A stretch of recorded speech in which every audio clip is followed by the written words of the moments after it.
कोई भी लड़ाई 3 चीज़ों पर निर्भर करती है, जड़, जोरू और ज़मीन। और ये बात मैंने एक बार किसी वरिष्ठ अधिकारी के मुँह से सुनी थी और उसके बाद मैंने घर की छोटी-सी लड़ाई से लेकर विश्व की बड़ी-बड़ी लड़ाई तक जानी, तो इसी दृष्टिकोण से जानी और पाया कि कारण दौलत, औरत और ज़मीन ही है। हाल ही में अमेरिका ने वेनेजुएला के राष्ट्रपति को बंदी बनाया और दुनिया को अपना जड़ दिखाया, यानी ताकत से कब्जा। और वेनेजुएला की ज़मीन और तेल पर अमेरिका की नज़र साफ हो गई। अब अमेरिका की नज़र ईरान के तेल पर है, क्योंकि ईरान दुनिया के सबसे बड़े तेल भंडारों वाला देश है।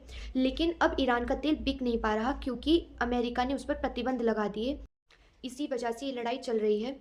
याद होगा जब इसराइल और फ़लस्तीन की लड़ाई चल रही थी, तो इसराइल ने जून 2025 में ईरान के न्यूक्लियर सेटअप को तबाह कर दिया था, जिसका साथ अमेरिका ने भी दिया था।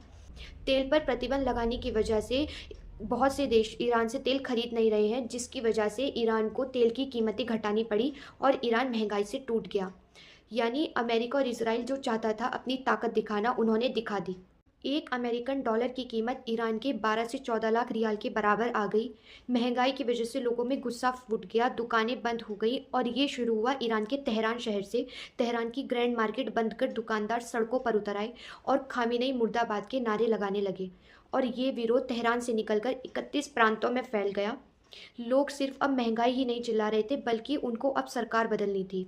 उन्होंने death to the dictator, Khamenei मुर्दाबाद के नारे बुलंद कर ईरान का पुराना लॉयन सल वाला झंडा फहराने लगे।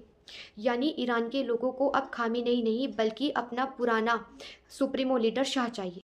सरकार ने इंटरनेट बंद कर दिया, ब्लैकआउट जारी कर दिया और प्रदर्शनकारियों पर आंसू गैस और गोलियां चलवाईं, जिसकी वजह से दर्जनों से सैकड़ों लोग मारे गए, जिसमें बच्चे भी शामिल हैं। हजारों लोग घायल हुए, 10,000 लोग गिरफ्तार हैं। लेकिन स्थिति अब भी गंभीर है, रात दिन लोग सड़कों पर हैं।